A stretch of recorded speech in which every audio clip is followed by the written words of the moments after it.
જોવા મળ્યો। દારૂબંધી મુદ્દે વિપક્ષના સભ્યોએ હોબાળો મચાવ્યો। દારૂબંધી મુદ્દે ગૃહમાં ભાજપ કોંગ્રેસના ધારાસભ્યો આમને સામને આવી ગયા।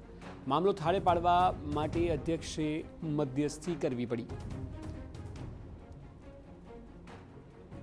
પાછલા 2 વર્ષમાં રાજ્યના દેવામાં ધરખમ વધારો થયો છે। ગુજરાતના દેવા અંગે રાજ્ય સરકારે ગૃહમાં માહિતી આપી।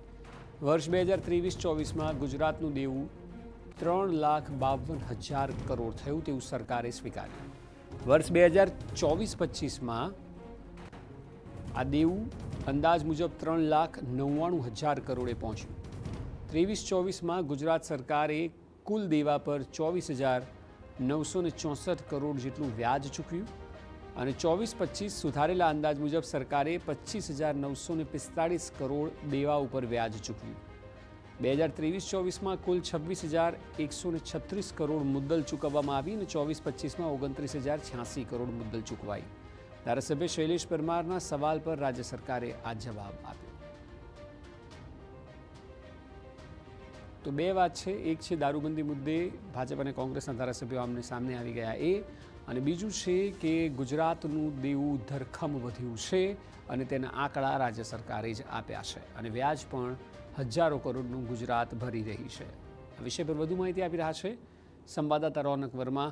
રોનક, બંને મુદ્દા મહત્વના છે। એક તો દારૂબંધી મુદ્દે જે હોબાળો થયો અને કોંગ્રેસ ભાજપના ધારાસભ્યો આમને સામને આવી ગયા, અને બીજું એ કે રાજ્ય સરકારે આંકડા થકી જણાવ્યું છે કે ગુજરાતનું દેવું ધરખમ વધી રહ્યું છે, જે ચિંતાનું કારણ તો ચોક્કસ છે।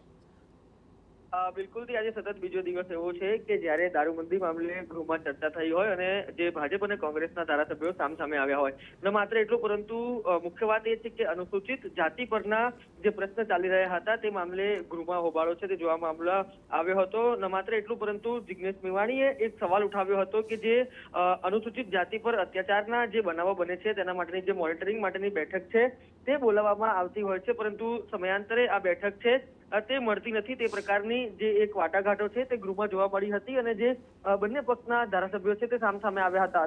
ન માત્ર એટલું, પરંતુ મધ્યસ્થી કરવા માટે ખુદ નાયબ મુખ્યમંત્રી હર્ષ સંઘવી છે તેઓએ વચ્ચે પડ્યા હતા અને આ સમગ્ર મામલે ગૃહમાં સામસામે આવી જતા હોબાળો થયો હતો અને આખરે જે અધ્યક્ષ દ્વારા મધ્યસ્થી કરવાની જરૂર પડી હતી।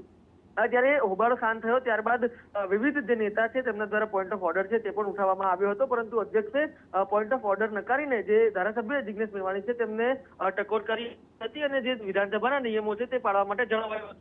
અને વાત કરવામાં વિધાનસભામાં જે સત્રમાં આજે ગુજરાત રાજ્યના દેવા વિશે વાત કરવામાં આવી, જેમાં 2 વર્ષમાં દેવાની રકમ છે તેમાં ધરખમ વધારો થયો હોવાની રાજ્ય સરકાર દ્વારા માહિતી તે આપવામાં આવી।